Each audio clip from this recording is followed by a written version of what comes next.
Thank you for joining us today on Team Right on the KRTD network.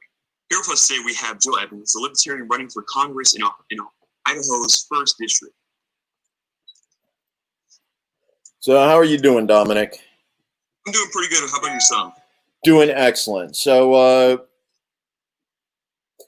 let's go ahead and what do you want to talk about today? So I have a few questions for you.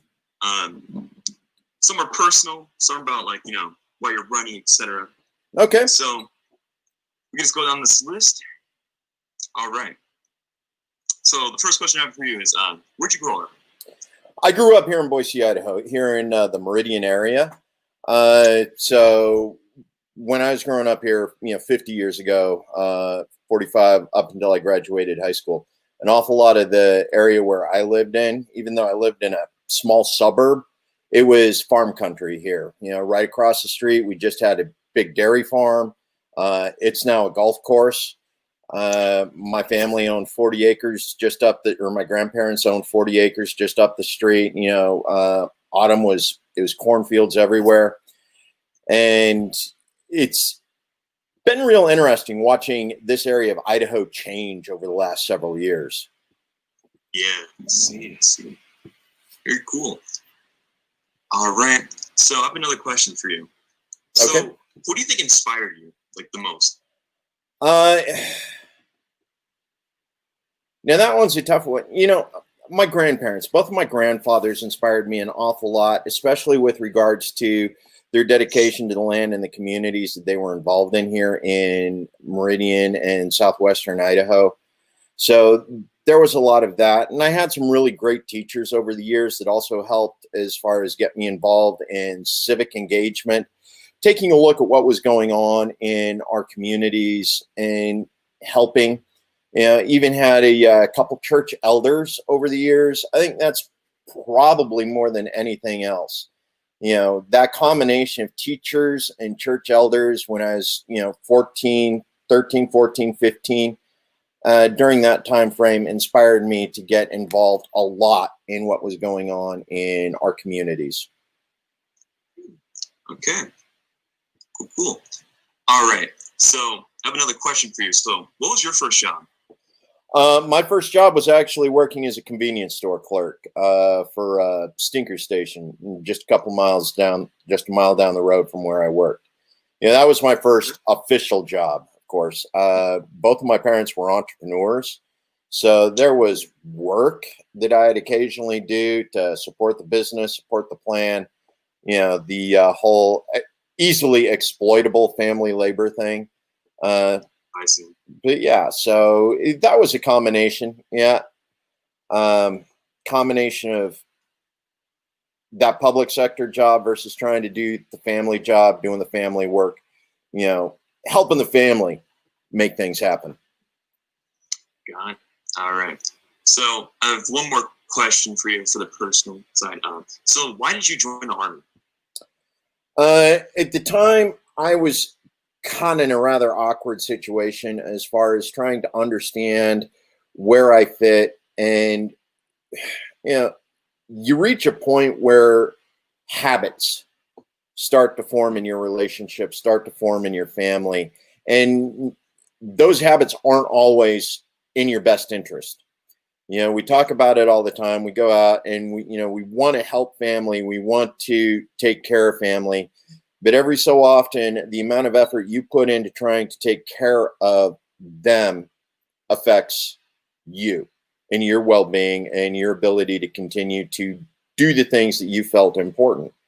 So joining the Army was one of those opportunities that allowed me to step outside of my community and actually find myself, understand who I was, and make changes more on a global matter. When I joined the Army back in 1994, none of this current situation was what it was. We were still Cold War. We were still looking at missions like support in Germany, support in South Korea. We weren't really involved in too many of those small scale wars. We had a few that pop up every so often. A little trip down to Panama, a little trip over to Nicaragua. We'd have a brigade over in Somalia for about a year, but we didn't have any long-standing conflicts at the time. So my expectations when I first joined were completely different than what I ended up living later on. So, like, what places do you tour in the Army? Oh, this is a long list. So my stateside assignments included Fort Bragg, North Carolina, Fort Drum, New York, Fort Huachuca, Arizona, Goodfellow Air Force Base in Texas. I was at Monterey, Presidio of Monterey, California for about 2 years. Fort Lewis, Washington was another one. And these were my stateside assignments. I spent a year in Korea, of course, did about 6 months off and on in the Philippines, did 2.5 years worth of tours in Afghanistan, full year in Iraq. And then, of course, all of the other little places that you visit. I visited Panama for some training there, training in Hawaii, Alaska, several other locations, Georgia and Oklahoma for basic and AIT and airborne training. And then you make little stops along the way, like the Canary Islands, you stop in for an hour or two. Turkey, spend a couple days in Turkey waiting for deployment to go into Afghanistan. So it's like you're starting to develop a list of which countries I've been in, even for just the littlest bit of time. And I start to realize that I've seen more countries internationally than most of the kids I grew up have seen states. And it's an interesting dynamic when you're trying to talk to people about where you've been and what you've done. People go, well, what was it like? And it's like, well, they were people. Well, let's see. That's a lot of places. Yeah.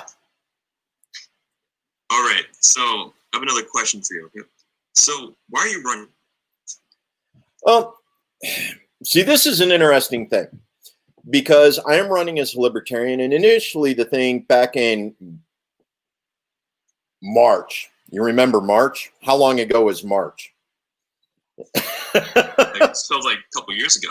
Right? It feels like a couple years ago. But back in March when I was running, when I put my name in, the idea was, let's talk about the Liberty platform. Let's get the message out. Let's have people start thinking so that we can shift the message. Because a lot of people say, well, third party's not big. It's not going to influence, So back in March, I'm thinking, well, let's influence. Let's get people talking about liberty. And back in March, I wasn't really thinking about the rest of the year or what was going to happen or why I should start putting a lot of energy into my campaign or getting the message out on discussions like this, talking with interviewers like you, Dominic. But get out and take a look. And it was just about spreading the word, get the message out, get people started talking about liberty.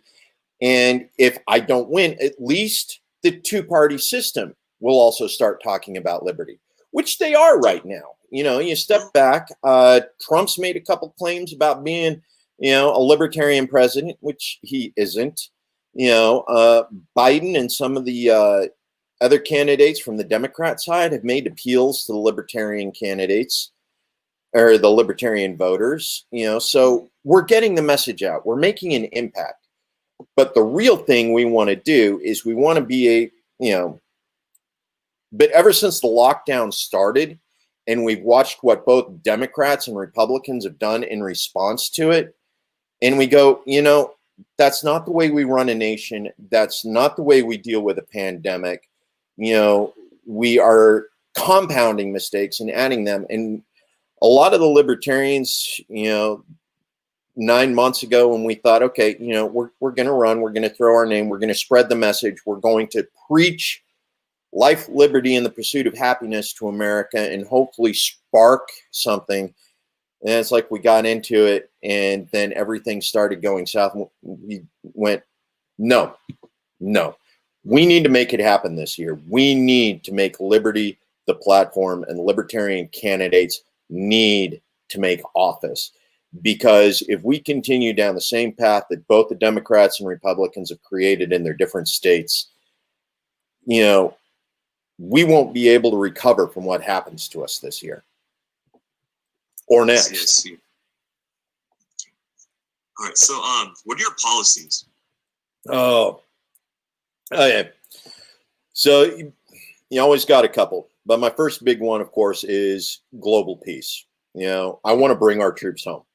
It's been my big policy since I ran 2 years ago, you know, since I got out of the Army, and I understood that the endless wars were going to be a big thing. So my big thing, bring our troops home, end the endless wars. That means a repeal of the authorization of use of military force, repeal of the Patriot Act, all of those things. So that one's been a big priority. The next thing that I talk about is legalization of medical marijuana. Now, as a libertarian, of course, my ultimate goal is decriminalization of everything. But, you know, the one thing I think we need more than anything right now for our service members that have been fighting these endless wars for the past 19 years now is give them access to medical marijuana, because medical marijuana works for post-traumatic stress injuries. You know, it helps them heal. It helps them regain their sense of self long enough to actually start the process of healing. So medical marijuana, and the fastest way to do that with regards to post-traumatic stress injury is get marijuana off the Schedule 1. You know, even if we just get it moved down to Schedule 2, we can use it for medicinal purposes, just like we do right now with the opiates. You know, all of our opiates are Schedule 2. You know, so make marijuana, move it from Schedule 1 to Schedule 2, authorize CBD, medicinal marijuana, the THC, and then start healing. Then the next one, of course, is end the drug war.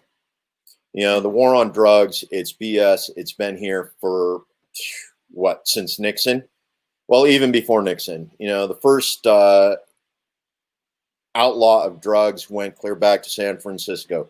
It was making the opium dens illegal. You know, and we've just continued to build on that since then. And it's a waste of resources. It also puts people in prison for addiction, not crimes, but for addiction. And it also allows communities that have been over-policed to suffer the brunt of the war on drugs. So those are really my big three issues: bring our troops home, legalization of marijuana, and end the war on drugs. You know, you got a few other things you start to pick up along the way. I got a couple friends that are involved in the indigenous movement, the land back movement. So finding ways to help and facilitate that is a big one. Now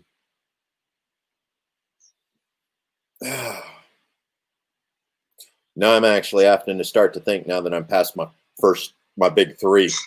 But yeah, police reform, of course, is a big one. And that comes with end the war on drugs.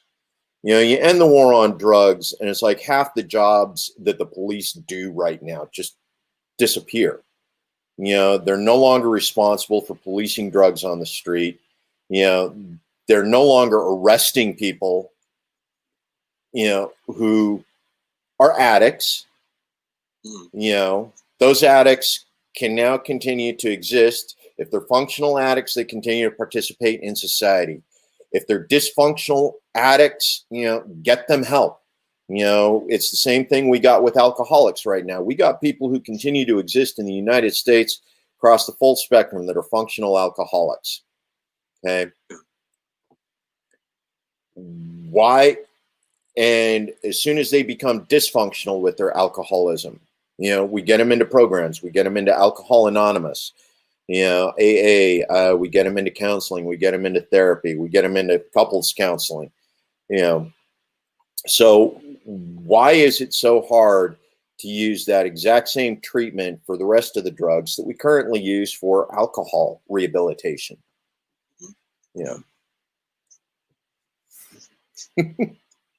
How you doing, Dominic? Yeah, I'm doing pretty good. Like, I agree with that 100%. Awesome. It's for real. I always thought about that as well. Like, it really makes no sense. All right. So, I have another question for you. So, what is your stance on foreign policy? So this actually goes back to the policies that are put out by Jo Jorgensen. A well-armed, neutral America. One giant Switzerland. Bring all of our troops home from all around the nations. We don't have an obligation to continue to protect them at this point. Germany has a strong enough infrastructure and economy, it can defend itself. Japan, same way. South Korea, same way. All of these countries have a strong enough economy that they don't need United States forces, United States service members in those countries shoring up, their defensive postures in other countries. So one of the things we got right now is we have troops in 150 nations around the world. There are only 190. So, right, we are in nearly 80%. We have troops stationed in 80% of the world right now. And you step back. So one of the comparisons is we actually go back and we talk about the English Empire, the British Empire. The sun never set on the British Empire. We are actually at that point right now with the United States. No matter what time of day it is, the sun is shining on a U.S. service member somewhere on the planet. Never sets on the U.S. ever. They're all wearing that flag on their shoulder. That sun is always shining on a U.S. flag somewhere on the planet today. And that represents an extreme waste of resources in my book. In order to maintain those troops in those countries, we have to maintain a supply chain. We have to send supplies over. We need to be able to have troops to replace them. So we're constantly moving people back and forth. All of those troops that are stationed overseas, they're separated from their families. So you have the expense that those families go through in order to maintain contact. You got one family member living in one location, and then you got another family member with kids living in another location. This just represents a ton of resources that just aren't being used effectively.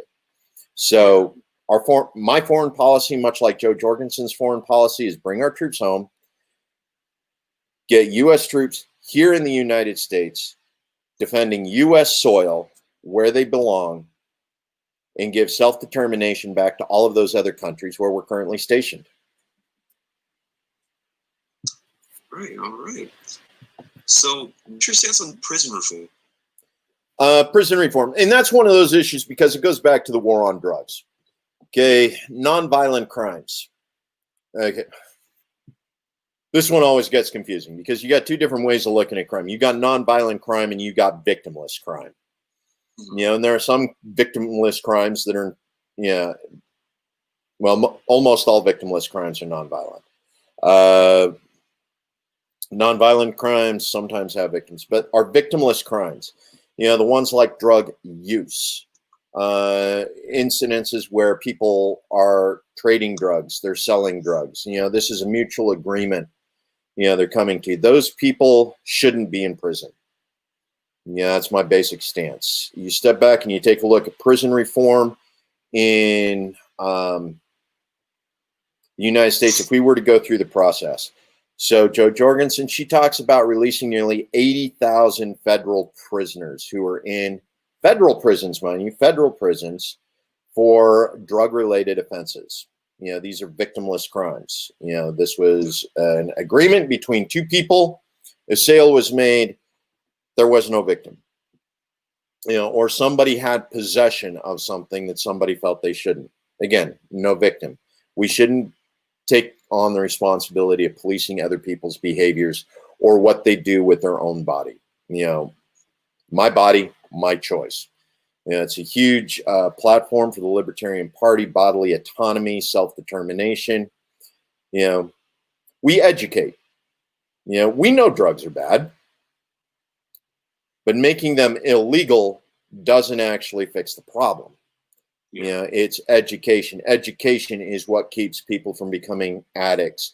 It's what keeps them from becoming dysfunctional within the society, not making it illegal.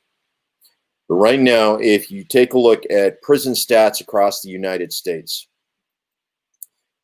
roughly 20 to 25% of the U.S. prisoners across the United States are currently in on their first term, for a nonviolent crime, whether it was drug possession, drug sale, something along those lines. So ending the war on drugs, that's 25% that are out of prison, overnight.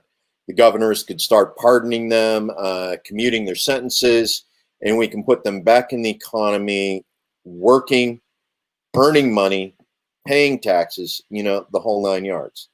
The other thing is you take a look at another 40% of our prison population right now. That 40% are back in for probation violations related to drug use or drug sale. Not even the first, it's a violation of so they're right back in. So literally we could empty prisons to the tune of about half of our prison population across the United States could be emptied, opening up spaces, reducing the need for private prisons that are still being used in some states. Idaho continues to work with private prisons in other states, even though we don't allow private prisons to operate within the borders of Idaho. Several of our overflow are currently occupying private prisons in other states right now, like Texas. I believe we made some arrangements in Colorado. It's one of those things. If we can go in and we can end the war on drugs, that prison reform fixes itself. 50% of the population in the United States, they're out of prison. They're back on the economy. They were nonviolent when they went in. Hopefully they're still nonviolent when they come out. Right? But that's one of my big things about prison reform, and it goes right back to end the war on drugs. Right. So what are your stances on healthcare? Stance on healthcare is free the market. Right now, one of the problems we have with healthcare all across the United States is the combination of deals and contracts that have been worked out between insurance agencies, healthcare providers, and government institutions prevents us from having the transparency we need in healthcare in order to make it truly affordable. Nobody knows how much the healthcare costs when they go into the doctor. It's literally, they try and call up and set up an appointment and say, hey, how much is it going to cost for a wellness checkup when I come in? And the first question out of the receptionist is, who's your insurance company? Because literally the cost of it is based on the insurance company, who the insurance company is, whether it's Blue Cross Blue Shield, whether it's one of the others, they've all contracted their own price. They've all contracted what it is they are going to pay a healthcare provider with just about every healthcare provider in their network. And so that's one of those, we don't know what the price is going to be, which is why we pay an unreasonable premium for our insurance. And it's why they don't want to see us unless we have insurance, because that's the only way that guarantees they get paid, because they've contracted an obligatory minimum for uninsured people that the insurance company doesn't even pay that much. So literally, we need to go in and we need to remove all of those barriers to transparency in U.S. healthcare so that we can eliminate the fraud, waste, and abuse in the U.S. healthcare system. That's really where our big problem is. We can go in and regulate it all we want, but the thing is until we actually create transparency in American healthcare, we're going to continue to have an excessive amount of fraud, waste, and abuse that just continues to leach resources out of America and put it into the pockets of, privateers and pirates. So, do you support free healthcare? No, I do not support free healthcare. Okay, reason why is because it's not free. Taxes are going to pay for it. You're going to pay for it out of your pocket. You can be part of a single payer program. You can do an opt-in. You can do an opt-out. There's a couple different ways to go in and do this, but the thing is, it's never free. Yeah. Someone has to pay for it. So the question is how do you come down to an agreement on who pays for what? That's where we get into the discussion with individuals like Joe Biden, who are talking about, you can keep your healthcare provider, you can keep your doctor, you can keep your insurance plan. Where you got Bernie also talking about, a single payer program. Well, if there's a single payer program, everybody, every physician, every hospital pays the exact same amount. But if you create a single payer, that's a monopoly. Monopolies are non-competitive, which means they set their own prices. So it's one of those situations where exactly how do we go in and set things up? Are we going to do a truly libertarian free market perspective? Are we going to allow individual states to set up their own policies? But I don't ever want to say I'm in support of free, because it isn't. Somebody's got to pay for it. And my opinion is the federal government has no role in managing healthcare. That's a community-based decision. Is the community going to support it? Do you have a community hospital that you've built that's funded by town money, by town taxes, by the community? The second you start getting the federal government involved, now we have communities in Southern California that are paying for hospitals in Montana. And it's like, how does somebody in Washington, D.C. understand what the health needs are of rural Montana, and why are they using funding from California to pay for it? Yeah. So it's one of those, we really need to get that decision back down to the communities. Do we want community hospitals? Does a city want one? Can they get away with a smaller one? We got several small community clinics all across Idaho, with actually we got about 4 major hospitals in the major metro areas right now.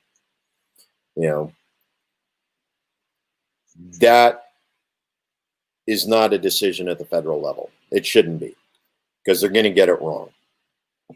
But as far as getting it down to the states, I definitely think the states, much like Massachusetts did at one point, they need to come up with a solution. Do they want to run multiple insurance companies? Do they want to go to a single payer plan? As a state, do they want to dictate how, healthcare is ran? Do they want to run it as a state-ran monopoly, much like the VA care does? Or do they want to continue to support free markets? My position, though, is right now the federal government does not have a responsibility to make an overarching decision in that. All right. So, what's your stance on qualified immunity? Qualified immunity absolutely has to go. It's one of those that's created a severe problem all across the United States, especially with regards to over-policing communities. We have police officers in several states that have been caught lying, committing perjury, using excessive force. They continue to do this again and again and again, and they continue to be let loose because of the qualified immunity issue. They know they're breaking the law. You know, they are violating human rights through their actions and the things they do. So when you step back and you go, well, how do we fix that particular issue? Well, you get rid of qualified immunity and you make them stand trial when they break the law in the name of enforcing the law. You know, and that goes back to police reform, prison sentencing reform. You know, we end the war on drugs. Okay, back in, what was it, 1925, 1930, when we repealed alcohol prohibition. Nearly 50% of law enforcement positions were dissolved. You know, we no longer needed people enforcing alcohol prohibitions. So the number of people that we hired to be police officers reduced by nearly 50%.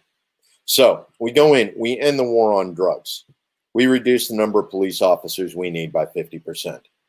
Okay, that allows us to pay the ones that are left better. We can afford to train them better. We can afford to equip them better for dealing with the specific issues that they need to deal with. You know, and that includes, you know, a 2-year degree as a social worker in addition to the police academy training, you know, all these other things, so that they come out better prepared for interaction with the community and they live in the communities they work in. So the police reform and the war on drugs, we fix that issue. We can afford to maintain a higher quality police force across the United States. And that's what we should be looking for right now. We have police unions, the Fraternal Order of Police right now, that are insisting on maintaining this high operation tempo of police by maintaining high criminality, maintaining the war on drugs. All of this requires a high police force presence. And the rate, you know, the rate at which they bring police in and they leave because the police aren't, or the trainees aren't actually prepared to do the things that are expected of them. You know, the turnover rate for police early in is fairly high. So we reduce the number of police we need. We maintain a better quality. We maintain better training. We maintain better mental health care for the police officers that we retain. So definitely qualified immunity has to go, but we fix that by better training of our police officers. So I have one final question for you, and it's related to, so do you support Justin Amache's bill? Which bill again? For qualified immunity.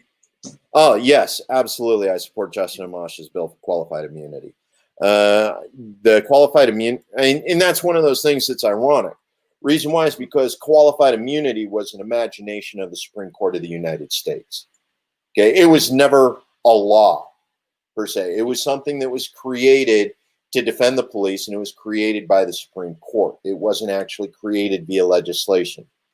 So Justin Amache actually going in and saying, you know what, let's go ahead and clear this up. There is no law of the land creating qualified immunity.